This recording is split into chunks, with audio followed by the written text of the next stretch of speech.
carismático. El carisma es una presencia que nos excita. Procede de una cualidad interior: seguridad, energía sexual, determinación, placidez que la mayoría de la gente no tiene y desea. Esta cualidad resplandece e impregna los gestos de los carismáticos, haciéndolos parecer extraordinarias y superiores, e induciéndonos a imaginar que son más grandes de lo que parecen, dioses, santos, estrellas. Ellos aprenden a aumentar su carisma con una mirada penetrante, una oratoria apasionada y un aire de misterio. Pueden seducir a gran escala. Crea la ilusión carismática irradiando fuerza, aunque sin involucrarte. Carisma y seducción. El carisma es seducción en un plano masivo. Los carismáticos hacen que multitudes se enamoren de ellos, y luego las conducen. Ese proceso de enamoramiento es simple y sigue un camino similar al de una seducción entre dos personas.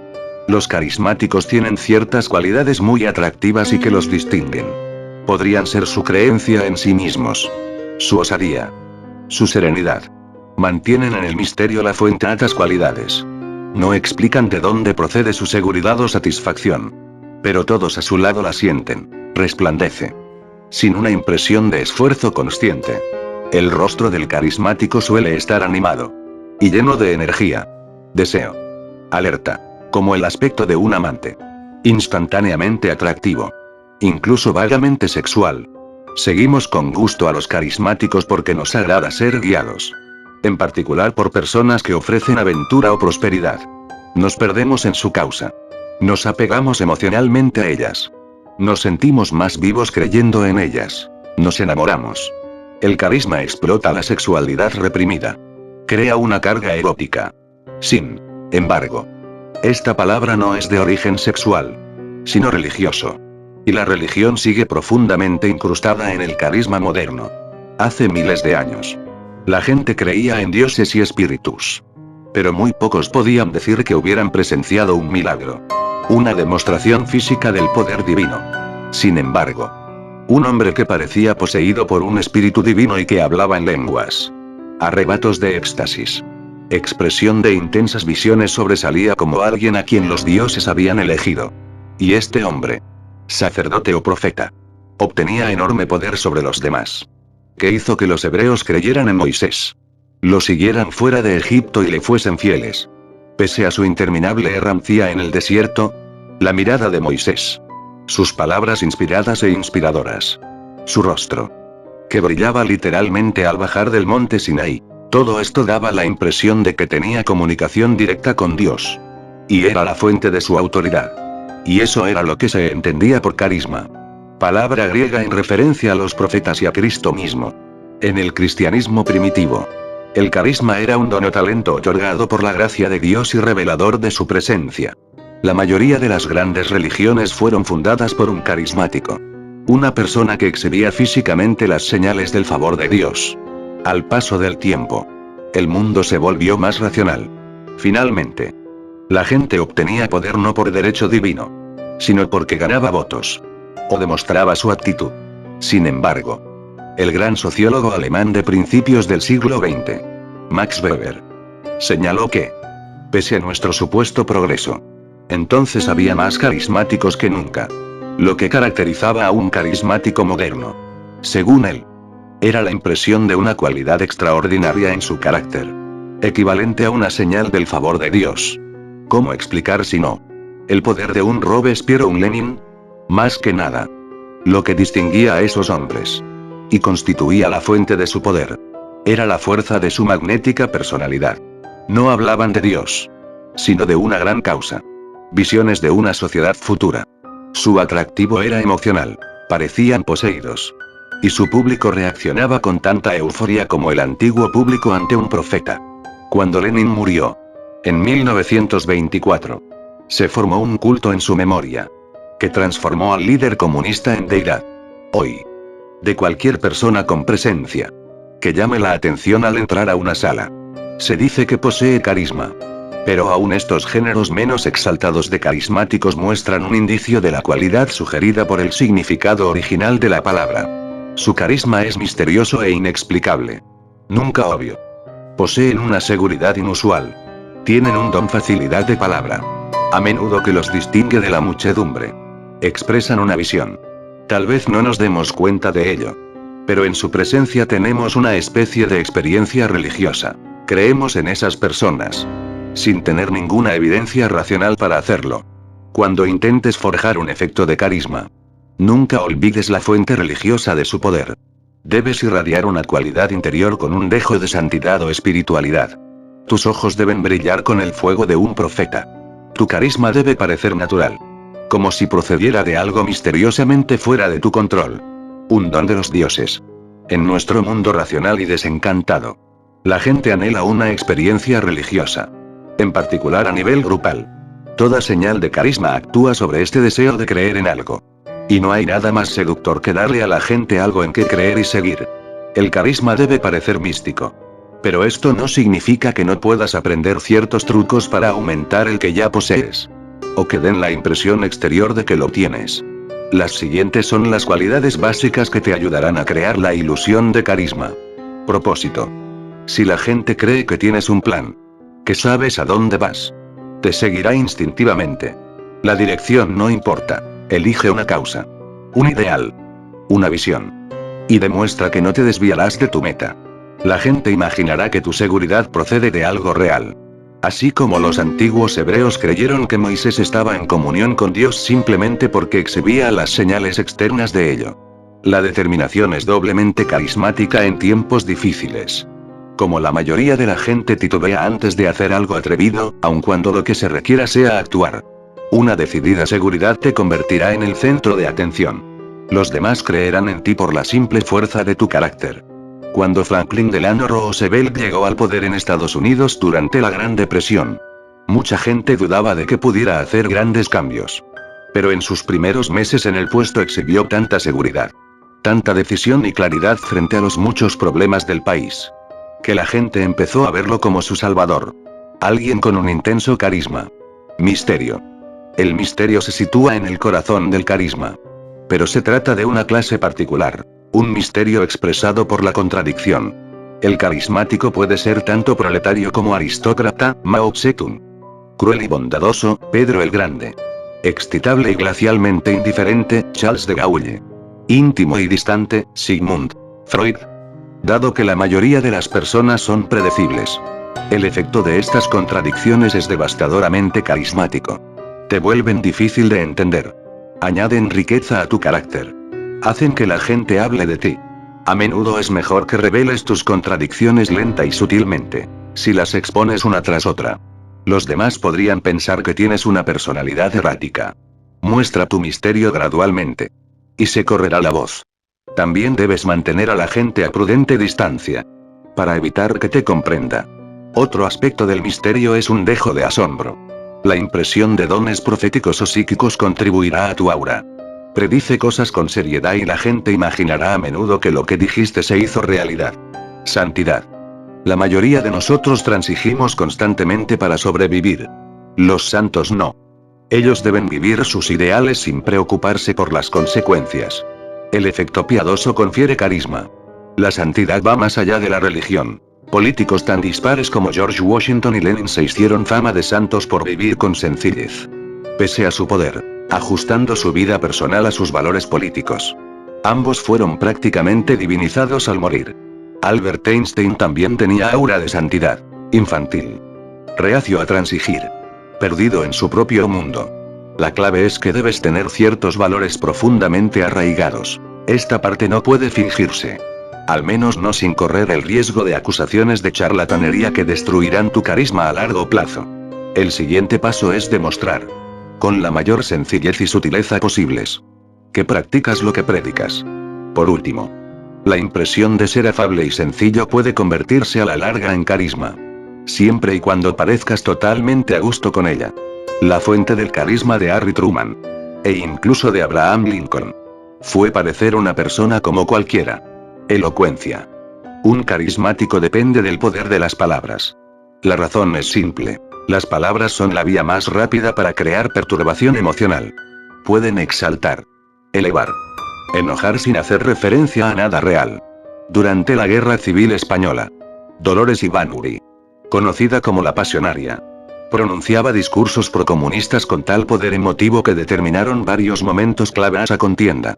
Para conseguir este tipo de elocuencia, es útil que el orador sea tan emotivo, tan sensible a las palabras, como el público. Pero la elocuencia puede aprenderse. Los recursos que la pasionaria utilizaba: consignas, lemas, reiteraciones rítmicas, frases que el público repita, son fáciles de adquirir. Roosevelt, un tipo tranquilo y patricio, podía convertirse en un orador dinámico, a causa tanto de su estilo de expresión oral, lento e hipnótico, como por su brillante uso de imágenes, aliteraciones y retórica bíblica. Las multitudes en sus mítines solían conmoverse hasta las lágrimas. El estilo lento y serio suele ser más eficaz a largo plazo que la pasión, porque es más sutilmente fascinante y menos fatigoso. Teatralidad. Un carismático es exuberante. Tiene una presencia fuerte. Los actores han estudiado esta presencia desde hace siglos. Saben cómo pararse en un escenario atestado y llamar la atención. Sorpresivamente, no es el actor que más grita o gesticula el que mejor ejerce alta magia, sino el que guarda la calma, irradiando seguridad en sí mismo. El efecto se arruina si se hace demasiado esfuerzo. Es esencial poseer conciencia de sí. Poder verte como los demás te ven. De Gaulle sabía que esta conciencia de sí era clave para su carisma. En las circunstancias más turbulentas: la ocupación nazi de Francia, la reconstrucción nacional tras la Segunda Guerra Mundial, una rebelión militar en Argelia, mantenía una compostura olímpica que contrastaba magníficamente con la histeria de sus colegas. Cuando hablaba, nadie le quitaba los ojos de encima. Una vez que tú sepas cómo llamar la atención de esta manera, acentúa el efecto apareciendo en actos ceremoniales y rituales repletos de imágenes incitantes, para parecer majestuoso y divino. La extravagancia no tiene nada que ver con el carisma. Atrae el tipo de atención incorrecto. Desinhibición. La mayoría de las personas están reprimidas y tienen poco acceso a su inconsciente. Problema que crea oportunidades para el carismático, quien puede volverse una suerte de pantalla en que los demás proyecten sus fantasías y deseos secretos. Primero tendrás que mostrar que eres menos inhibido que tu público, que irradias una sexualidad peligrosa. No temes a la muerte. Eres deliciosamente espontáneo. Aún un indicio de estas cualidades hará pensar a la gente que eres más poderoso de lo que en verdad eres. En la década de 1850, una bohemia actriz estadounidense, Ada Isaacs Menken, sacudió al mundo con su desenfrenada energía sexual y su intrepidez. Aparecía semidesnuda en el escenario, realizando actos en los que desafiaba a la muerte. Pocas mujeres podían atreverse a algo así en la época victoriana. Y una actriz más bien mediocre se volvió figura de culto. Como extensión de tu desinhibición, tu trabajo y carácter deben poseer una cualidad de irrealidad que revele tu apertura a tu inconsciente. Tener esta cualidad fue lo que transformó a artistas como Wagner y Picasso en ídolos carismáticos.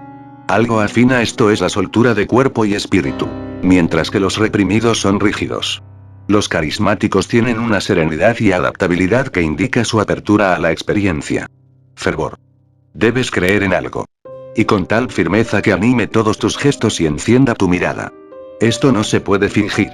Los políticos mienten inevitablemente. Lo que distingue a los carismáticos es que creen en sus mentiras, lo cual las vuelve mucho más creíbles. Un prerequisito de la creencia ardiente es una gran causa que junte a las personas. Una cruzada. Conviértete en el punto de confluencia del descontento de la gente. Y muestra que no compartes ninguna de las dudas que infestan a los seres humanos normales. En 1490, el florentino Girolamo Savonarola se alzó contra la inmoralidad del Papa y la Iglesia Católica, asegurando que actuaba por inspiración divina.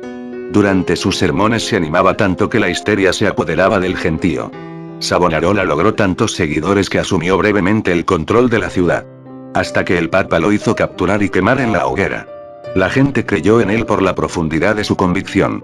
Hoy más que nunca su ejemplo tiene relevancia. La gente está cada vez más aislada y ansia experiencias colectivas.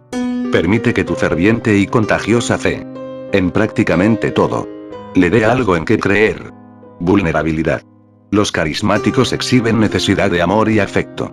Están abiertos a su público, y de hecho se nutren de su energía. El público es electrizado a su vez por el carismático, y la corriente aumenta al ir y venir. Este lado vulnerable del carisma suaviza el de la seguridad, que podría parecer fanática y alarmante. Como el carisma implica sentimientos parecidos al amor. Por tu parte debes revelar tu amor a tus seguidores. Este fue un componente clave del carisma que Marilyn Monroe irradiaba en la cámara.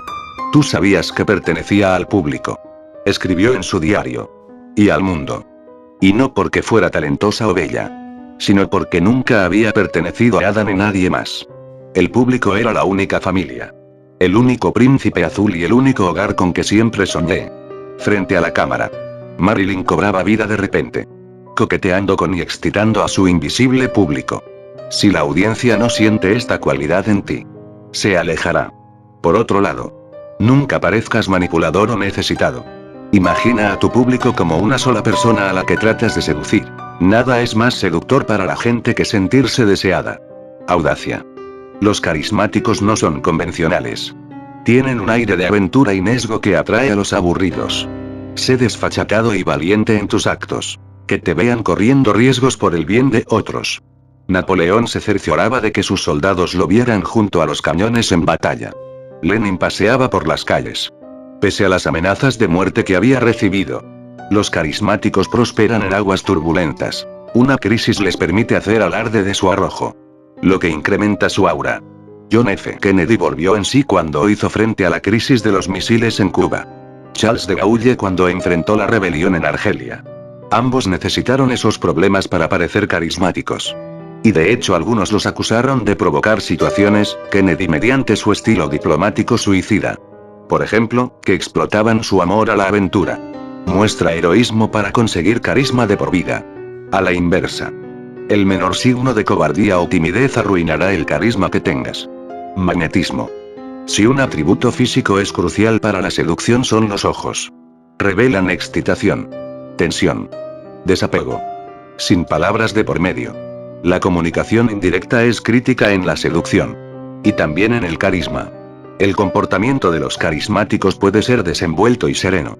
Pero sus ojos son magnéticos. Tienen una mirada penetrante que perturba las emociones de sus objetivos. Ejerciendo fuerza sin palabras ni actos. La mirada agresiva de Fidel Castro puede reducir al silencio a sus adversarios. Cuando se le refutaba, Benito Mussolini entornaba los ojos. Mostrando el blanco de una manera que asustaba a la gente. Ahmed Sukarno, presidente de Indonesia. Tenía una mirada que parecía capaz de leer el pensamiento. Roosevelt dilataba las pupilas a voluntad. Lo que volvía su mirada tanto hipnótica como intimidante. Los ojos del carismático nunca indican temor ni nervios. Todas estas habilidades pueden adquirirse. Napoleón pasaba horas frente al espejo. Para ajustar su mirada a la del gran actor contemporáneo Taima. La clave es el autocontrol. La mirada no necesariamente tiene que ser agresiva. También puede mostrar satisfacción. Recuerda, de tus ojos puede emanar carisma. Pero también pueden delatarte como impostor. No dejes tan importante atributo al azar. Practica el efecto que deseas. Carisma genuino significa entonces la capacidad para generar internamente y expresar externamente extrema emoción. Capacidad que convierte a alguien en objeto de atención intensa y reflexiva imitación de los demás. Lia Greenfeld. El profeta milagroso. En el año 1425. Juana de Arco. Campesina del poblado francés de Domremy. Tuvo su primera visión. Tenía 13 años cuando Dios envió una voz para que me guiara. Esa voz era la de San Miguel. Quien llevaba un mensaje divino. Juana había sido elegida para librar a Francia de los invasores ingleses, que gobernaban entonces la mayor parte del país. Y del caos y guerra resultantes. También debía restituir la corona francesa al príncipe el Delfín. Más tarde Carlos Vilte su legítimo heredero. Santa Catalina y Santa Margarita también hablaron a Juana. Sus visiones eran extraordinariamente vividas. Vio a San Miguel. Lo tocó. Lo olió. Al principio Juana no dijo a lo que había visto. Para todos los que la conocían. Era una tranquila niña campesina. Pero las visiones se hicieron más intensas. Así que en 1429 dejó Domremy decidida a realizar la misión para la que Dios la había elegido. Su meta era reunirse con Carlos en la ciudad de Chinon. Donde él había establecido su corte en el exilio. Los obstáculos eran enormes. Chinon estaba lejos. El viaje era peligroso y Carlos. Aun si ella lo encontraba. Era un joven perezoso y cobarde con pocas probabilidades de emprender una cruzada contra los ingleses. Impertérrita. Fue de un poblado a otro, explicando su misión a los soldados y pidiéndoles que la escoltaran a Chinon. En ese entonces abundaban las jóvenes con visiones religiosas. Y no había nada en la apariencia de Juana que inspirara confianza. Sin embargo, un soldado, Jean de Metz, quedó intrigado por ella. Lo que lo fascinó fue el extremo detalle de sus visiones. Ella liberaría la sitiada ciudad de Orleans. Haría coronar al rey en la catedral de Reims. Dirigiría al ejército a París. Sabía cómo sería herida. ¿Y dónde? Las palabras que atribuía a San Miguel eran muy diferentes al lenguaje de una muchacha campesina. Y transmitía una seguridad tan serena que resplandecía de convicción. De Metz cayó bajo su hechizo. Le juró lealtad y marchó con ella a Chinon. Pronto. También otros ofrecieron asistencia. Y a oídos de Carlos llegó la noticia de la extraña joven en pos de él. En el trayecto de 550 kilómetros a Chinon, acompañada solo de un puñado de soldados, por un territorio infestado de bandas en pugna, Juana no mostró temor ni vacilación. El viaje duró varios meses. Cuando finalmente ella llegó a su destino, el delfín decidió recibir a la joven que prometía restituirle el trono. Pese a la opinión de sus consejeros. Pero se aburría. Y quería diversión. Así que optó por jugarle una broma. Ella se encontraría con él en una sala llena de cortesanos, para probar sus poderes proféticos. Él se disfrazó de uno de ellos. Y vistió a otro de sí mismo. Pero cuando Juana llegó, y para sorpresa de la multitud, caminó directamente hasta Carlos y le hizo una reverencia. El Rey del Cielo me envía a ti con el mensaje de que serás el lugarteniente del Rey del Cielo, quien también es el rey de Francia. En la conversación que siguió, Juana pareció hacerse eco de los más ocultos pensamientos de Carlos. Mientras contaba de nuevo, con extraordinario detalle, las hazañas que llevaría a cabo. Días después, este hombre indeciso e inconstante se declaró convencido. Y dio su aprobación a Juana para encabezar un ejército francés contra los ingleses. Milagros y santidad aparte. Juana de Arco tenía ciertas cualidades básicas que la volvían excepcional. Sus visiones eran intensas. Podía describirlas con tanto detalle que debían ser reales. Los detalles tienen ese efecto. Conceden una sensación de realidad aún a las más descabelladas afirmaciones. De igual modo, en una época de gran desorden, ella estaba sumamente concentrada. Como si su fuerza procediera de otro mundo. Hablaba con autoridad. Y predicaba cosas que la gente quería. Los ingleses serían derrotados. La prosperidad retornaría. También tenía el llano sentido común de los campesinos. Seguramente oyó descripciones de Carlos de camino a Chinon, una vez en la corte. Fue capaz de percibir la trampa que él le había puesto.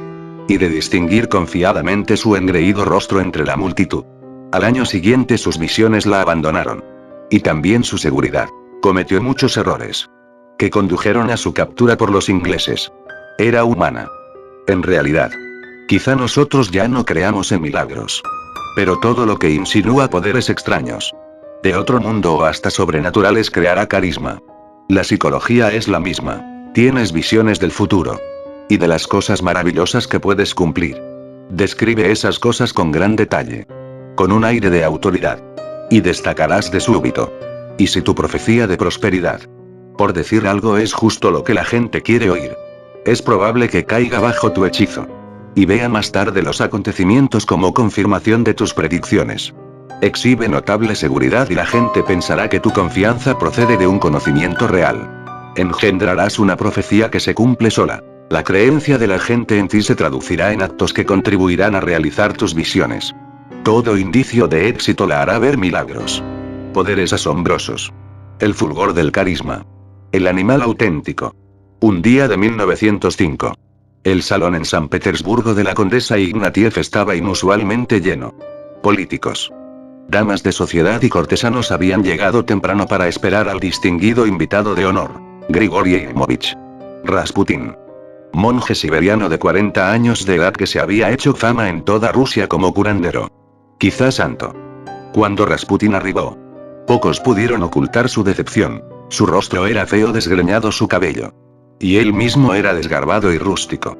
Se preguntaron qué hacían ahí. Pero entonces Rasputin se acercó a cada uno de ellos. Les envolvió los dedos entre sus enormes manos y los miró directamente a los ojos. Al principio su mirada era inquietante. Mientras los contemplaba Deito, parecía sondearlos y juzgarlos. Pero de pronto su expresión cambió. Y su cara irradió bondad, alegría y comprensión. Abrazó a varias damas. Con extrema elusividad. Este llamativo contraste tuvo efectos profundos. El ánimo en la sala pasó pronto de la decepción a la emoción. La voz de Rasputín era grave y serena. Y aunque su lenguaje era tosco, las ideas que expresaba resultaban deliciosamente simples. Y sonaban a grandes verdades espirituales. Justo cuando los invitados empezaban a relajarse con ese campesino de sucia apariencia. El humor y de este pasó de súbito al enojo. Los conozco. Puedo leer en su alma. Son demasiado engreídos. Esas finas prendas y artes suyas son infieles y perniciosas. Los hombres deben aprender a humillarse. Deben ser sencillos. Muy sencillos. Solo entonces Dios se acercará a ustedes. El rostro del monje se animó. Sus pupilas se dilataron. Parecía completamente distinto. Su mirada iracunda era tan imponente que recordó a Jesús echando a los comerciantes del templo. Luego Rasputín se calmó. Volvió a mostrarse gentil. Pero los invitados ya lo veían como alguien extraño y notable. Entonces, en una actuación que repetiría pronto en salones de toda la ciudad, puso a cantar a los invitados una melodía popular. Y mientras cantaban, él empezó a bailar. Una danza extraña y desinhibida de su invención. Al tiempo que rodeaba a las mujeres más atractivas ahí presentes, a quienes invitaba con los ojos a unírsele. La danza se volvió vagamente sexual, cuando parejas caían bajo su hechizo. Él murmuraba a su oído sugestivos comentarios. Pero ninguna pareció ofenderse. Durante los meses siguientes, mujeres de todos los niveles de la sociedad de San Petersburgo visitaron a Rasputín en su departamento. Hablaba con ellas de temas espirituales. Pero después, sin previo aviso, se volvía sensual. Y les susurraba las más burdas insinuaciones. Se justificaba con el dogma espiritual. ¿Cómo podía arrepentirse uno si no había pecado? La salvación solo llega a quienes se descarrían. Una de las pocas mujeres que rechazaron sus avances fue interrogada por una amiga. ¿Cómo es posible negar algo a un santo? ¿Acaso un santo necesita del amor pecaminoso? Contestó ella. La amiga replicó, que uno vuelve sagrado todo lo que toca. Yo le he pertenecido ya. Y estoy orgullosa y satisfecha de eso. Pero estás casada. ¿Qué dice tu esposo? Lo considera un gran honor. Si Rasputín desea a una mujer, todos lo consideramos una bendición y distinción. Nuestros esposos tanto como nosotras mismas. El hechizo de Rasputín se extendió en poco tiempo al zar Nicolás. Y en particular a su esposa, la zarina Alejandra. Luego de que, al parecer, curó a su hijo de una lesión mortal. Años después, él era el hombre más poderoso de Rusia. Con absoluto dominio sobre la pareja real. Las personas son más complejas que las máscaras que usan en sociedad. Un hombre que parece noble y delicado quizá oculte un lado oscuro. El que con frecuencia se manifestará en formas extrañas. Si su nobleza y refinamiento son de hecho una impostura. Tarde o temprano la verdad saldrá a la luz. Y su hipocresía decepcionará y ahuyentará. Por el contrario, nos atraen las personas que parecen más holgadamente humanas. Que nos molestan en esconder sus contradicciones. Esta era la fuente del carisma de Rasputín. Un hombre tan auténtico. Tan desprovisto de apocamiento o hipocresía. Era sumamente atractivo. Su maldad y su santidad eran tan extremas que lo volvían desbordante.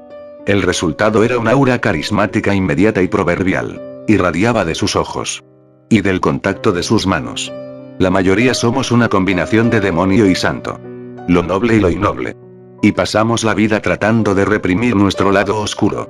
Pocos podemos dar rienda suelta a ambos lados. Como hacía Rasputín. Pero podemos crear carisma en menor grado liberándonos de cohibiciones. Y de la incomodidad que la mayoría sentimos por nuestra complicada naturaleza. No puedes evitar ser como eres. Así que sé genuino. Esto es lo que nos atrae de los animales. Hermosos y crueles. No dudan de sí. Esta cualidad es doblemente fascinante en los seres humanos. Las personas que gustan de guardar las apariencias podrían condenar tu lado oscuro. Pero la virtud no es lo único que crea carisma. Todo lo extraordinario lo hará. No te disculpes ni te quedes a medio camino. Entre más desenfrenado parezcas, más magnético será tu efecto. Por su propia naturaleza. La existencia de la autoridad carismática es específicamente inestable.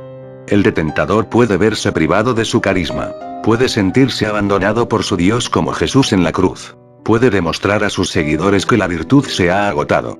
Su misión se extingue entonces. Y la esperanza aguarda y busca un nuevo detentador de carisma. Max Weber. De Max Weber. Ensayos de Sociología. Edición de Hans Hertie Cedric Mills. El artista demoníaco. En su infancia se consideraba a Elvis Presley un chico extraño y muy reservado. En la preparatoria. En Memphis, Tennessee. Llamaba la atención por su copete y patillas y su atuendo rosa y negro. Pero quienes intentaban hablarle no encontraban nada en él. Era terriblemente soso o irremediablemente tímido. En la fiesta de graduación. Fue el único que no bailó. Parecía perdido en un mundo privado. Enamorado de la guitarra que llevaba a todas partes. En el Ellis Auditorium. Al final de una función de música gospel o lucha libre. El gerente de concesiones solía hallarlo en el escenario imitando una actuación y recibiendo los aplausos de un público imaginario. Cuando le pedía que se marchara, Elvis se iba sin decir nada. Era un muchacho muy cortés. En 1953. Justo recién salido de la preparatoria. Elvis grabó su primera canción. En un estudio local. Se trataba de una prueba. Una oportunidad de oír su voz. Un año después. El dueño del estudio, Sam Phillips, lo llamó para grabar 2 canciones de blues con una pareja de músicos profesionales. Trabajaron durante horas. Pero nada parecía embonar. Elvis estaba nervioso e inhibido. Casi al fin de la velada. Aturdido por la fatiga. De pronto se soltó y empezó a brincar como niño por todas partes. En un momento de completo desfogue. Los músicos se le sumaron. La canción era cada vez más arrebatada y los ojos de Phillips se encendieron. Ahí había algo. Un mes más tarde. Elvis dio su primera función pública. En un parque al aire libre en Memphis. Estaba tan nervioso como lo había estado en la sesión de grabación. Y tartamudeaba apenas cuando tenía que hablar. Pero en cuanto empezó a cantar, las palabras brotaron solas. La multitud reaccionó emocionada. Llegando al clímax en ciertos momentos. Elvis no sabía qué pasaba. Al terminar la canción me acerqué al manager. Diría después. Y le pregunté qué había enloquecido al público. Me respondió. No sé. Pero creo que se pone a gritar cada vez que sacudes la pierna izquierda. Sea lo que sea. No pares. Un sencillo grabado por Elvis en 1954 tuvo éxito. Poco después. Vendía mucho ya. Subir al escenario lo llenaba de ansiedad y emoción. Al grado de convertirlo en otro. Como si estuviera poseído. He hablado con algunos cantantes y se ponen un poco nerviosos. Pero dicen que los nervios como que se les calman cuando empiezan a cantar. A mí no. Es una especie de energía. Algo parecido al sexo. Tal vez. En los meses siguientes descubrió más gestos y sonidos sacudidas de baile. Una voz más trémula que enloquecían a las multitudes. En especial a las adolescentes. Un año después era el músico más popular de Estados Unidos. Sus conciertos eran sesiones de histeria colectiva. Elvis Presley tenía un lado oscuro. Una vida secreta. Algunos la han atribuido a la muerte. Al nacer. De su hermano gemelo. De joven reprimió mucho ese lado oscuro. Que incluía toda clase de fantasías. A las que únicamente podía ceder cuando estaba solo. Aunque su ropa poco convencional quizá haya sido también un síntoma de lo mismo. Cuando actuaba. No obstante. Podía soltar esos demonios. Emergían como una peligrosa fuerza sexual. Espasmódico. Andrógino. Desinhibido. Él era un hombre que cumplía extrañas fantasías ante el público. La audiencia sentía esto y se excitaba. Lo que daba carisma a Elvis no era un estilo y apariencia extravagantes. Sino la electrizante expresión de su turbulencia interior. Una muchedumbre o grupo de cualquier tipo tiene una energía única. Justo bajo la superficie está el deseo. Una constante excitación sexual que debe reprimirse.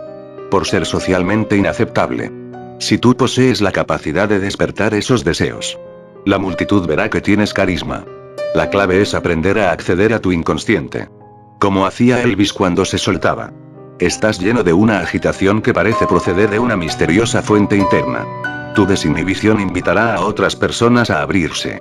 lo que detonará una reacción en cadena. Su excitación te animará más aún. Las fantasías que saques a la superficie no necesariamente tienen que ser sexuales. Cualquier tabú social. Cualquier cosa reprimida y con urgencia de una salida. Será suficiente. Haz sentir esto en tus grabaciones. Tus obras de arte. Tus libros. La presión social mantiene tan reprimida a la gente que ésta se sentirá atraída por tu carisma antes siquiera de haberte conocido en persona. El Salvador. En marzo de 1917. El Parlamento de Rusia obligó a abdicar al soberano de la nación, el zar Nicolás, y estableció un gobierno provisional. Rusia estaba en ruinas. Su participación en la Primera Guerra Mundial había sido un desastre. El hambre se extendía por todos lados. El inmenso campo era presa del saqueo y el linchamiento. Y los soldados desertaban en masa del ejército. Políticamente, el país estaba muy dividido. Las principales facciones eran la derecha, los socialdemócratas y los revolucionarios de izquierda. Y cada uno de estos grupos estaba aquejado a su vez por la disensión. En medio de este caos llegó Vladimir Ilich Lenin, de 47 años de edad. Revolucionario marxista. Líder del Partido Comunista Bolchevique. Había sufrido un exilio de 12 años en Europa hasta que, reconociendo el caos que invadía a Rusia como la oportunidad que tanto había esperado, volvió deprisa a su país. Llamó entonces a suspender la participación en la guerra y a una inmediata revolución socialista. En las primeras semanas tras su arribo, nada habría podido parecer más ridículo. Como hombre, Lenin era poco impresionante, de baja estatura y facciones toscas. Además, había pasado años en Europa, aislado de su pueblo e inmerso en la lectura y las discusiones intelectuales. Más aún, su partido era pequeño. Apenas un grupúsculo de la coalición de izquierda. Con poca organización. Pocos lo tomaban en serio como líder nacional. Impertérrito. Lenin se puso a trabajar. En todas partes repetía el mismo mensaje simple. Poner fin a la guerra. Establecer el régimen del proletariado. Abolir la propiedad privada. Redistribuir la riqueza. Exhausto por las interminables guerras políticas intestinas de la nación y la complejidad de sus problemas, el pueblo empezó a escuchar. Lenin era tan decidido. Tan seguro. Nunca perdía la calma. En ásperos debates. Simplemente demolía con su lógica cada argumento de los adversarios. A obreros y soldados les impresionaba su firmeza. Una vez, en medio de un disturbio en ciernes, asombró a su chofer saltando al estribo del auto y señalando el camino entre la multitud. Con considerable riesgo personal. Cuando le decían que sus ideas no tenían nada que ver con la realidad, contestaba: peor para la realidad. Junto a la seguridad mesiánica de Lenin en su causa, estaba su capacidad organizativa. Exiliado en Europa, su partido se había dispersado y menguado. Para mantenerlo unido, él había desarrollado grandes habilidades prácticas. Frente a una muchedumbre, era también un orador eficaz. Su discurso en el primer Congreso Panruso de los Soviets causó sensación. Revolución o gobierno burgués, proclamó. Pero nada intermedio. Basta ya de los arreglos en que participaba la izquierda. En un momento en que otros políticos pugnaban desesperadamente por adaptarse a la crisis nacional, sin lograrlo del todo, Lenin era estable como una roca. Su prestigio aumentó. Lo mismo que el número de miembros del partido bolchevique. Lo más sorprendente era el efecto de Lenin en los obreros, soldados y campesinos. Se dirigía a estos individuos comunes cada vez que se topaba con ellos, en la calle, subido a una silla, los pulgares en las solapas. Su discurso era una rara mezcla de ideología, aforismos campesinos y lemas revolucionarios. Ellos escuchaban, extasiados. Cuando Lenin murió, en 1924, 7 años después de haber abierto camino por sí solo a la Revolución de Octubre de 1917, que lo llevó vertiginosamente al poder junto con los bolcheviques, esos mismos rusos ordinarios se vistieron de luto. Le rindieron pleitesía en su tumba, donde su cuerpo fue preservado a la vista. Contaban historias de él, con lo que desarrollaron un conjunto de leyendas populares. A miles de niñas recién nacidas se les bautizó como Ninel. Lenin al revés. Este culto a Lenin asumió proporciones religiosas. Existe todo género de confusiones sobre el carisma, las que, paradójicamente, no hacen sino aumentar su mística. El carisma tiene poco que ver con una apariencia física atractiva o una personalidad brillante. Cualidades que incitan un interés de corto plazo. En particular en tiempos difíciles. Las personas no buscan diversión. Quieren seguridad. Mejor y calidad de vida. Cohesión social. Lo creas o no. Un hombre o mujer de aspecto insulso. Pero con una visión clara. Determinación y habilidades prácticas puede ser devastadoramente carismático. Siempre y cuando esto vaya acompañado de cierto éxito. Nunca subestimes el poder del éxito en el acrecentamiento de tu aura. Pero en un mundo repleto de tramposos y contemporizadores cuya indecisión solo genera más desorden. Un alma lúcida será un imán de atención. Tendrá carisma. En el trato personal. O en un café en Zurich antes de la revolución. Lenin tenía escaso o nulo carisma. Su seguridad era atractiva. Pero muchos consideraban irritante su estridencia. Obtuvo carisma cuando se le vio como el hombre que podía salvar al país. El carisma no es una cualidad misteriosa en ti. Fuera de tu control. Es una ilusión a ojos de quienes ven en ti algo que ellos no tienen. Particularmente en tiempos difíciles. Puedes aumentar esa ilusión con serenidad, resolución y un perspicaz sentido práctico. También es útil tener un mensaje seductoramente simple. Llamémosle síndrome del Salvador. Una vez que la gente imagina que puedes salvarla del caos, se enamorará de ti. Como una persona que se arroja en brazos de su protector. Y el amor masivo equivale a carisma. ¿Cómo explicar si no? El amor que rusos ordinarios sentían por un hombre tan poco emotivo y emocionante como Vladimir Lenin. El gurú. De acuerdo con las creencias de la sociedad teosófica. Cada 2000 años. Más o menos. El espíritu del maestro universal. El señor Maitreya. Habita el cuerpo de un ser humano. Primero fue Sri Krishna. Nacido 2000 años antes de Cristo. Luego fue el propio Jesús. Y a principios del siglo XX estaba prevista otra encarnación. Un día de 1909. El teósofo Charles Lea Beater vio a un chico en una playa de la India y tuvo una epifanía. Es muchacho de 14 años. Jiddu Krishnamurti.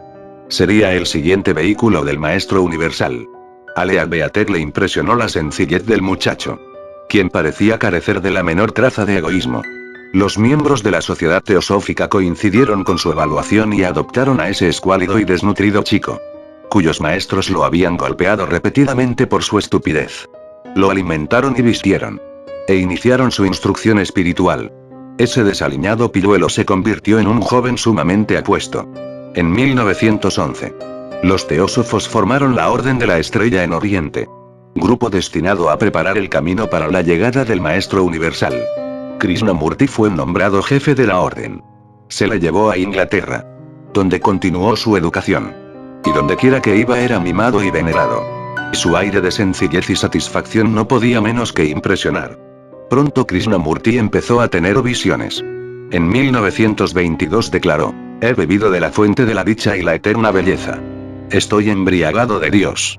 En los años siguientes tuvo experiencias psíquicas que los teósofos interpretaron como visitas del Maestro Universal. Pero Krishnamurti había tenido en realidad un tipo diferente de revelación. La verdad del universo venía de dentro. Ningún dios, gurú ni dogma podrían hacer que uno la comprendiera. Él no era un dios ni mesías, sino un hombre como cualquiera. La veneración con que se le trataba le repugnaba.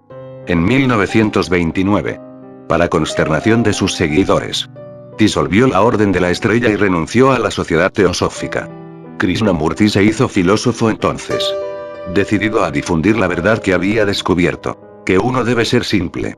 Quitar la pantalla del lenguaje y la experiencia pasada. Por estos medios. Cualquiera puede alcanzar una satisfacción del tipo que Krishnamurti irradiaba. Los teósofos lo abandonaron. Pero él tenía más seguidores que nunca. En California. Donde pasaba gran parte de su tiempo. El interés en él rayaba en adoración. El poeta Robinson Jeffers aseguró que cada vez que Krishnamurti entraba a una sala, podía sentirse que un fulgor llenaba el espacio. El escritor Aldous Huxley lo conoció en Los Ángeles y cayó bajo su hechizo. Tras oírlo hablar, escribió: era como escuchar el discurso de Buda, el mismo poder, la misma autoridad intrínseca. Irradiaba iluminación. El actor John Barrymore le pidió hacer el papel de Buda en una película. Krishnamurti declinó cortésmente.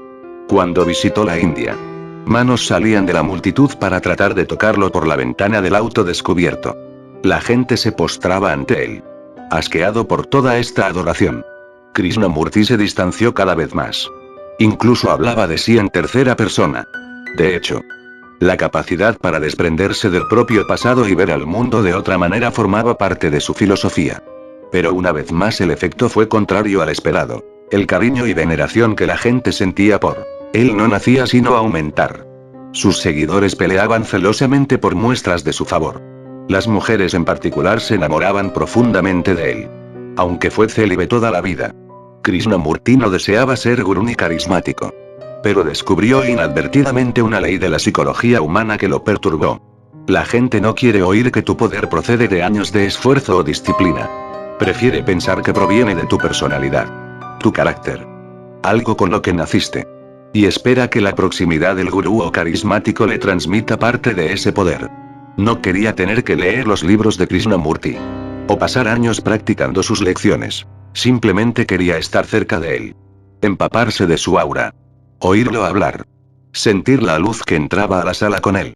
Krishnamurti defendía la sencillez como una forma de abrirse a la verdad. Pero su propia sencillez no hacía más que permitir a la gente ver lo que quería en él, atribuyéndole poderes que él no solo negaba, sino que también ridiculizaba. Este es el efecto del gurú. Y es sorprendentemente simple de crear. El aura que persigues en este caso no es la ardiente de la mayoría de los carismáticos, sino un aura de incandescencia, de iluminación. Una persona iluminada ha comprendido algo que le da satisfacción. Y esta satisfacción resplandece. Esta es la apariencia que deseas. No necesitas nada ni a nadie. Estás pleno. Las personas sienten natural atracción por quienes emiten felicidad. Quizá puedan obtenerla de ti. Cuanto menos obvio seas, mejor. Que la gente concluya que eres feliz, en vez de saberlo de ti. Que lo vea en tu pausada actitud, tu amable sonrisa, tu serenidad y bienestar. Da variedad a tus palabras, para que la gente imagine lo que quiera. Recuerda, ser ajeno y distante no hace sino estimular el efecto. La gente peleará por la menor señal de tu interés. Un gurú está satisfecho y apartado. Combinación tremendamente carismática. La Santa Teatral. Todo comenzó en la radio. A fines de la década de 1930 y principios de la de 1940. Las mujeres argentinas oían la voz lastimera y musical de Eva Duarte en algunas de las populares radionovelas de la época. Auténticas superproducciones. Ella nunca hacía reír, pero muy a menudo podía hacer llorar con las quejas de una mujer traicionada. O las últimas palabras de María Antonieta. De solo pensar en su voz, se sentía un estremecimiento de emoción. Además, era bonita. De largo y suelto cabello rubio y cara seria, la cual aparecía con frecuencia en las portadas de las revistas de la farándula. En 1943, esas revistas publicaron un artículo por demás interesante. Eva había iniciado un romance con uno de los miembros más apuestos del nuevo gobierno militar, el coronel Juan Perón. Los argentinos la oían entonces haciendo anuncios de propaganda para el gobierno, loando la nueva Argentina que resplandecía en el futuro. Y por fin ese cuento de hadas llegó a su perfecta conclusión. En 1945 Juan y Eva se casaron. Y al año siguiente el apuesto coronel, luego de muchas pruebas y tribulaciones, incluida una temporada en la cárcel, de la que lo liberaron los esfuerzos de su devota esposa, fue elegido presidente. Era un defensor de los descamisados, los obreros y los pobres, entre quienes se había contado su esposa, de solo 26 años en ese momento. Ella había crecido en la pobreza. Ahora que esta estrella era la primera dama de la República, pareció cambiar. Bajó mucho de peso. Sus vestidos se hicieron menos extravagantes, y aún francamente austeros. Y ese hermoso cabello suelto se peinaba hacia atrás, en forma más bien severa. Era una lástima. La joven estrella había crecido. Pero conforme los argentinos veían más de la nueva Evita, como ya se le conocía entonces, su nueva apariencia los afectaba cada vez con mayor fuerza. El suyo era el aspecto de una mujer seria y piadosa, que correspondía efectivamente a lo que su marido llamaba el puente de amor entre él y su pueblo. Ahora ella aparecía en la radio todo el tiempo, y escucharla era tan emocionante como siempre. Pero también hablaba magníficamente en público. Su voz era más grave y su pronunciación más lenta. Cruzaba el aire con los dedos. tendidos como para tocar al público. Y sus palabras calaban hasta la médula. Dejé de lado mis sueños para velar por los sueños de otros. Ahora pongo mi alma junto al alma de mi pueblo. Le ofrezco todas mis energías para que mi cuerpo pueda ser un puente erigido hacia la felicidad de todos. Pasen por él. Hacia el supremo destino de la nueva patria. Ya no era solo a través de revistas y la radio que Evita se hacía sentir. Casi todos eran personalmente tocados por ella de alguna manera. Todos parecían saber de alguien que la conocía. O que la había visitado en su oficina. Donde una fila de suplicantes se abría paso por los corredores hasta su puerta. Ella se sentaba detrás de su escritorio. Tranquila y llena de amor. Equipos de rodaje filmaban sus actos de caridad. A una mujer que había perdido todo. Evita le daba una casa. A alguien con un hijo enfermo. Atención gratis en el mejor hospital. Trabajaba tanto que lógicamente corrió el rumor de que estaba enfermo. Y todos se enteraban de sus visitas a las barriadas y hospitales para los pobres. ¿Dónde? Contra los deseos de sus colaboradores. Ella besaba en la mejilla a personas con toda clase de enfermedades, leprosos, sifilíticos, etc. Una vez, una asistenta horrorizada por ese hábito trató de limpiar con alcohol los labios de Evita. Para esterilizarlos. Pero esta santa mujer tomó el frasco y lo arrojó contra la pared. Sí. Evita era una santa. Una virgen viviente. Su sola presencia podía curar a los enfermos. Y cuando murió de cáncer. En 1952. Nadie que no fuera argentino habría podido entender la sensación de tristeza y pérdida que dejó tras de sí. Para algunos. El país nunca se recuperó. La mayoría vivimos en un estado de semisonambulismo. Hacemos nuestras tareas diarias. Y los días pasan volando. Las dos excepciones a esto son la infancia y los momentos en que estamos enamorados. En ambos casos. Nuestras emociones están más comprometidas. Más abiertas y activas. Y hacemos equivaler la emotividad con el hecho de sentirnos más vivos. Una figura pública que puede afectar las emociones de la gente. Que puede hacerla sentir tristeza, alegría o esperanza colectivas. Tiene un efecto similar. Un llamado a las emociones es mucho más poderoso que un llamado a la razón. Eva Perón conoció pronto este poder. Como actriz de radio. Su trémula voz podía hacer llorar al público. Por eso. La gente veía en ella un gran carisma. Evita nunca olvidó esa experiencia. Todos sus actos públicos se enmarcaban en motivos dramáticos y religiosos. El teatro es emoción condensada. Y la religión católica una fuerza que se sumerge en la niñez. Que te impacta donde no puedes evitarlo. Los brazos en alto de Evita. Sus teatrales actos de caridad. Sus sacrificios por la gente común. Todo esto iba directo al corazón. Lo carismático en ella no era solo su bondad. Aunque la impresión de bondad es bastante tentadora. También lo era su capacidad para dramatizar su bondad. Tú debes aprender a explotar esos dos grandes suministros de emociones. El teatro y la religión. El teatro elimina lo inútil y banal de la vida y se concentra en momentos de piedad y terror. La religión se ocupa de la vida y la muerte. Vuelve dramáticos tus actos de caridad. Da a tus palabras afectuosas una trascendencia religiosa. Sumerge todo en rituales y mitos que se remonten a la infancia. Atrapada en las emociones que provocas. La gente verá sobre tu cabeza el halo del carisma. Listeza y Babero. El Libertador. En Harlem. A principios de la década de 1950. Pocos afroestadounidenses sabían mucho sobre la nación del Islam. O entraban siquiera a su templo. La nación predicaba que los blancos descendían del demonio y que algún día Alá liberaría a la raza negra. Esta doctrina tenía poco significado para los harlemitas. Quienes iban a la iglesia en busca de consuelo espiritual y dejaban las cuestiones prácticas a sus políticos locales. Pero en 1954. Un nuevo ministro de la nación del Islam llegó a Harlem. Se llamaba Malcolm X y era culto y elocuente. Pero sus gestos y palabras eran iracundos. Pronto corrió la voz. Los blancos habían linchado al padre de Malcolm. Él había crecido en una correccional. Y luego había sobrevivido como estafador de poca monta antes de ser arrestado por robo y pasar 6 años en la cárcel.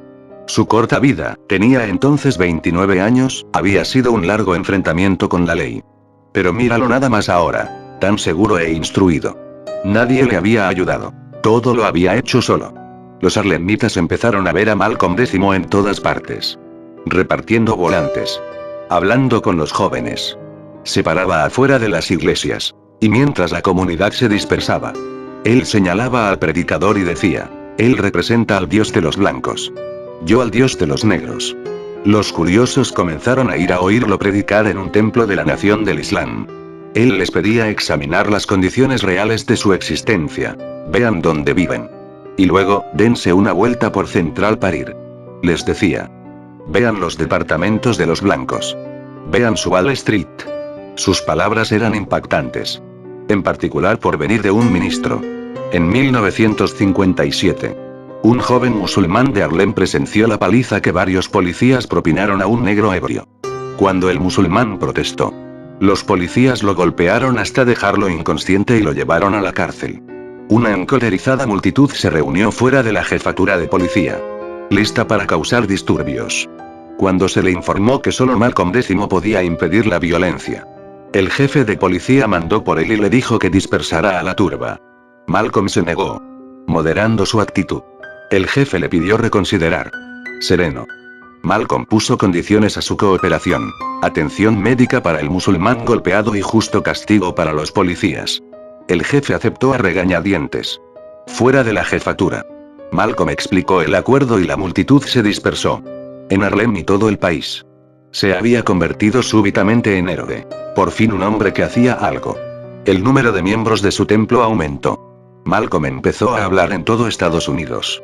Jamás leía un texto, mirando al público.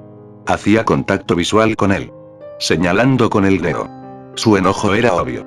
No tanto en su tono, siempre era mesurado y articulado, como en su feroz energía, que le hacía saltar las venas del cuello. Muchos líderes negros anteriores habían usado palabras prudentes y pedido a sus seguidores lidiar paciente y civilizadamente con su situación social, por injusta que fuera. Malcolm era un gran alivio. Ridiculizaba a los racistas. Ridiculizaba a los liberales. Ridiculizaba al presidente. Ningún blanco escapaba a su desprecio. Si los blancos eran violentos, decía, había que responderles con el lenguaje de la violencia. Porque era el único que entendían. La hostilidad es buena, exclamaba. Ha sido reprimida mucho tiempo. En respuesta a la creciente popularidad del líder no violento Martin Luther King Jr., Malcolm decía, cualquiera puede sentarse. Una anciana puede sentarse. Un cobarde puede sentarse. ¿Hace falta un hombre para estar de pie? Malcolm X tuvo un efecto tonificante en muchas personas que sentían el mismo enojo que él, pero temían expresarlo. En su sepelio fue asesinado en 1965. Durante uno de sus discursos, el actor Ossie Davis pronunció la oración fúnebre. Ante una numerosa y emocionada multitud, Malcolm dijo, fue nuestro brillante príncipe negro. Malcolm X fue un carismático al estilo de Moisés, un libertador. El poder de este tipo de carismáticos procede de que expresa emociones negativas acumuladas durante años de opresión. Al hacerlo, el libertador brinda a otras personas la oportunidad de liberar emociones reprimidas. La hostilidad oculta por la cortesía y sonrisas forzadas. Los libertadores deben pertenecer a la multitud sufriente. Pero, más todavía, su dolor debe ser ejemplar. La historia personal de Malcolm era parte integral de su carisma. Su lección que los negros deben ayudarse a sí mismos. No esperar a que los blancos los rediman significó mucho más a causa de sus años en la cárcel. Y de que él había seguido su propia doctrina estudiando, ascendiendo desde abajo. El libertador debe ser un ejemplo viviente de redención personal. La esencia del carisma es una emoción irresistible que transmiten tus gestos, tu tono de voz, señales sutiles, tanto más poderosas por ser mudas. Sientes algo con más profundidad que los demás. Y ninguna emoción es tan intensa y capaz de crear una reacción carismática como el odio. En particular si procede de arraigadas sensaciones de opresión. Expresa lo que los demás temen decir y verán enorme poder en ti. Di lo que quieren decir, pero no pueden. Nunca temas llegar demasiado lejos. Si representas una liberación de la opresión, puedes llegar más lejos aún. Moisés habló de violencia, de destruir hasta el último de sus enemigos. Un lenguaje como este une a los oprimidos y los hace sentir más vivos. Aunque esto no es algo que no puedas controlar. Malcolm X sintió rabia muy pronto. Pero solo en la cárcel se educó en el arte de la oratoria. Y de cómo canalizar sus emociones. Nada es más carismático que la sensación de que alguien lucha con intensa emoción. Y no solo aprueba hacerlo, El actor olímpico. El 24 de enero de 1960 estalló una insurrección en Argelia. Aún colonia francesa entonces. Encabezada por soldados franceses de derecha. El fin era bloquear la propuesta del presidente Charles de Gaulle de otorgar a Argelia el derecho a la autodeterminación. De ser necesario, los insurrectos tomarían Argelia en nombre de Francia. Durante tensos días, de Gaulle, de 70 años, mantuvo un silencio extraño. Luego, el 29 de enero, a las 8 de la noche, apareció en la televisión nacional francesa. Antes de que pronunciara una palabra siquiera, el público se asombró. Porque él llevaba puesto su antiguo uniforme de la Segunda Guerra Mundial. Un uniforme que todos reconocían y que produjo una fuerte reacción emocional. De Gaulle había sido el héroe de la resistencia. El salvador del país en su momento más sombrío. Pero ese uniforme no había sido visto por un tiempo. De Gaulle habló entonces. Recordando a su público. A su serena y segura manera. Todo lo que habían logrado juntos para liberar a Francia de los alemanes. Pasó lentamente a esos intensos asuntos patrióticos, a la rebelión en Argelia. Y a la afrenta que ésta representaba para el espíritu de la liberación. Terminó su alocución repitiendo sus famosas palabras del 18 de junio de 1940. Una vez más. Llamo a los franceses. Donde quiera que se encuentren. Sean lo que sean. A apoyar a Francia. Vive la República. Vive la France. Este discurso tuvo dos propósitos. Mostró que de Gaulle estaba decidido a no ceder un ápice ante los rebeldes. Y llegó al corazón de todos los franceses patriotas. En particular en el ejército. La insurrección se extinguió rápidamente. Y nadie dudó de la relación entre su fracaso y la actuación de Gaulle en la televisión. Al año siguiente, los franceses votaron arrolladoramente a favor de la autodeterminación de Argelia. El 11 de abril de 1961. De Gaulle dio una conferencia de prensa en la que dejó en claro que Francia otorgaría pronto plena independencia a ese país. 11 días después, generales franceses en Argelia emitieron un comunicado para informar que habían tomado el control del país y para declarar el estado de sitio. Este fue el momento más peligroso, ante la inminente independencia de Argelia. Esos generales de derecha llegaban al extremo. Podía estallar una guerra civil que depusiera al gobierno de Gaulle. A la noche siguiente, de Gaulle apareció una vez más en televisión. Vistiendo de nuevo su antiguo uniforme. Se burló de los generales. A los que comparó con una junta sudamericana. Habló tranquila y severamente. De pronto. Al final del discurso. Su voz se elevó. Y hasta le tembló. Mientras exclamaba ante su público. Frangaises. Frangeos. Aidez-moi, francesas. Franceses. Ayúdenme. Fue el momento más conmovedor de todas sus apariciones en televisión. Soldados franceses en Argelia. Que escuchaban en radios de transistores. Se sintieron abrumados. Al día siguiente celebraron una manifestación masiva a favor de Gaulle. 2 días después los generales se rindieron. El 1 de julio de 1962. De Gaulle proclamó la independencia de Argelia. En 1940. Tras la invasión alemana de Francia. De Gaulle escapó a Inglaterra para reclutar un ejército que más tarde regresara a Francia para la liberación. Al principio estaba solo. Y su misión parecía desesperada. Pero tenía el apoyo de Winston Churchill. Con la aprobación de quien dio una serie de charlas radiales que la BBC transmitió a Francia. Su extraña, hipnótica voz. Con sus dramáticos trémolos. Llegaba en las noches a las salas francesas. Pocos escuchas sabían siquiera cómo era él. Pero su tono era tan seguro. Tan incitante. Que reclutó un silencioso ejército de partidarios. En persona. De Gaulle era un hombre extraño y caviloso cuya confiada actitud podía irritar tan fácilmente como conquistaba. Pero en la radio esa voz tenía un carisma intenso. De Gaulle fue el primer gran maestro de los medios modernos. Porque transfirió fácilmente sus habilidades dramáticas a la televisión. Donde su frialdad, su tranquilidad, su total dominio de sí mismo hacían que el público se sintiera tanto confortado como inspirado. El mundo se ha fracturado enormemente. Una nación ya no se reúne en las calles o las plazas. Se junta en salas. Donde personas que ven la televisión en todo el país pueden estar solas y con otras al mismo tiempo. El carisma debe ser comunicable ahora por las ondas aéreas o no tiene poder. Pero en cierto sentido es más fácil de proyectar en televisión. Tanto porque esta habla directamente al individuo, el carismático parece dirigirse a ti, como porque el carisma es muy fácil de fingir durante los breves momentos que se pasan frente a la cámara. Como de Gaulle sabía. Cuando se aparece en televisión es mejor irradiar serenidad y control.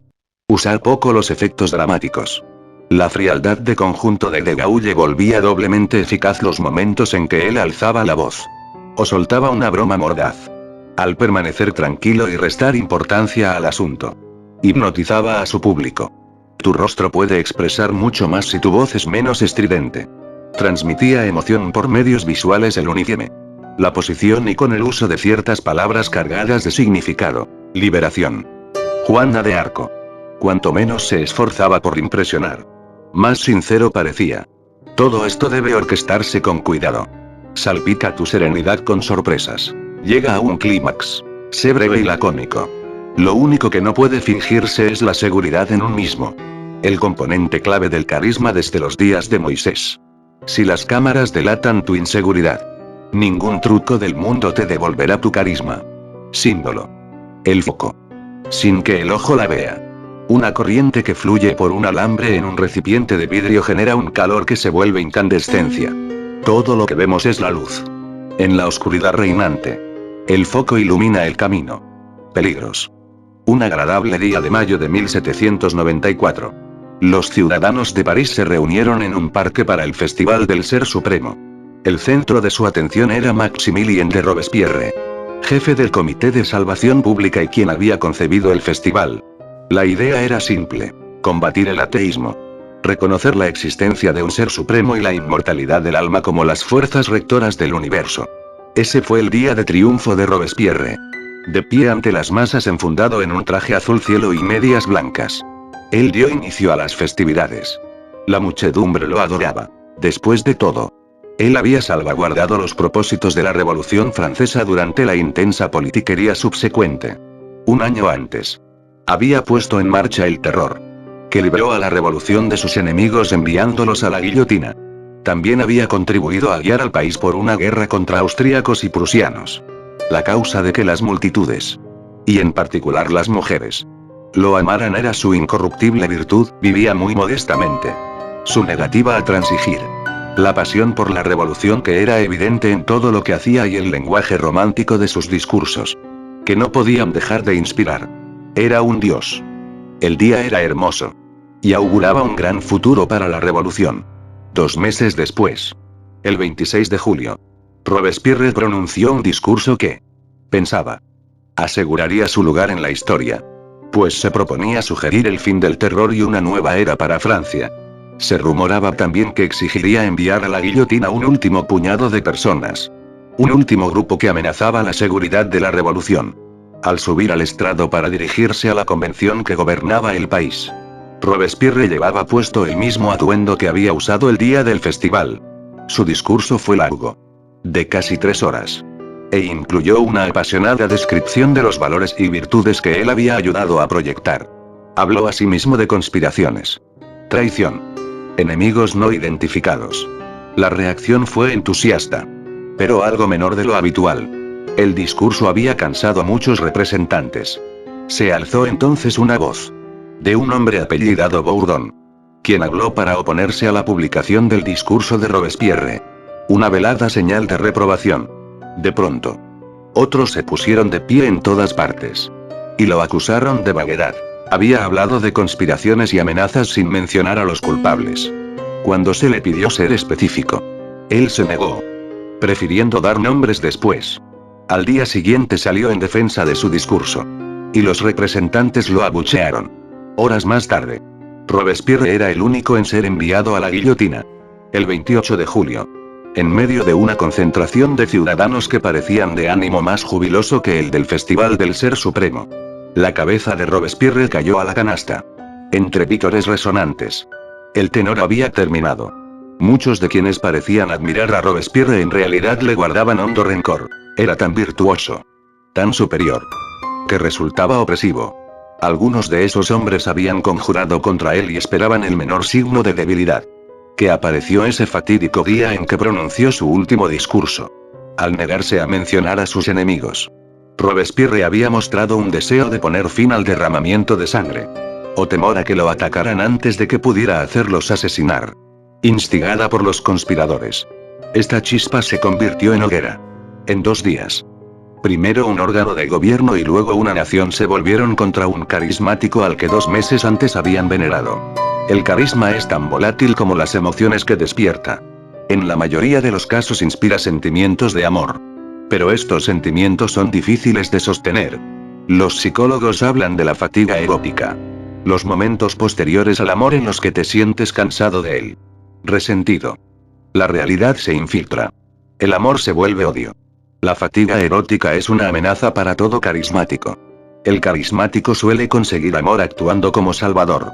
Rescatando a la gente en alguna circunstancia difícil. Pero una vez que ésta se siente segura, el carisma es menos seductor para ella.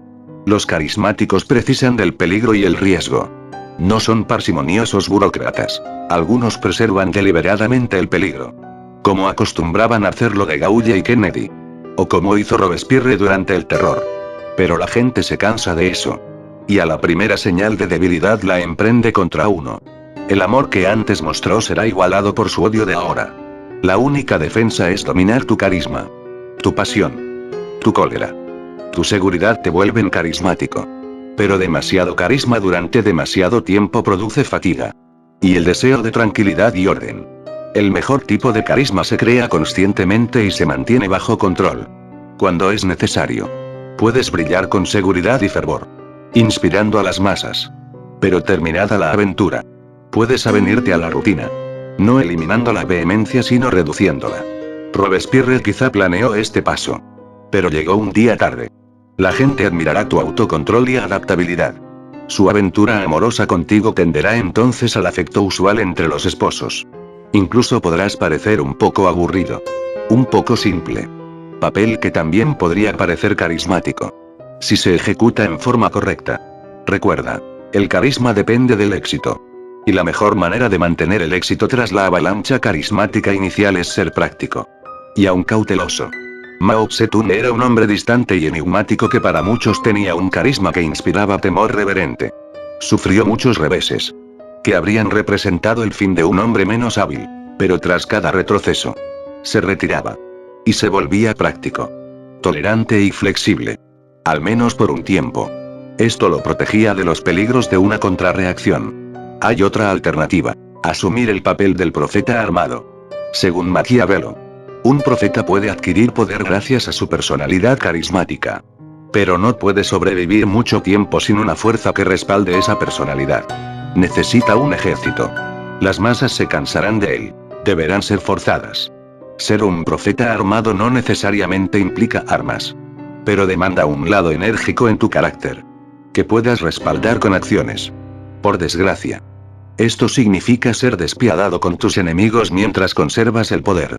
Y nadie engendra enemigos más implacables que el carismático. Finalmente. No hay nada más peligroso que suceder a un carismático. Estos personajes son poco convencionales. Y su dirección es de estilo personal. Estampado con el desenfreno de su personalidad. A menudo dejan caos a su paso. Quien sucede a un carismático hereda un embrollo. Que la gente no ve. Ella extraña a su inspirador y culpa al sucesor. Evita esta situación a toda costa. Si es ineludible. No pretendas continuar lo que el carismático empezó. Sigue un nimbo nuevo. Siendo práctico. Digno de confianza y franco puedes generar a menudo un extraño tipo de carisma por contraste. Así fue como Harry Truman no solo sobrevivió al legado de Roosevelt. Sino que estableció además su propio tipo de carisma.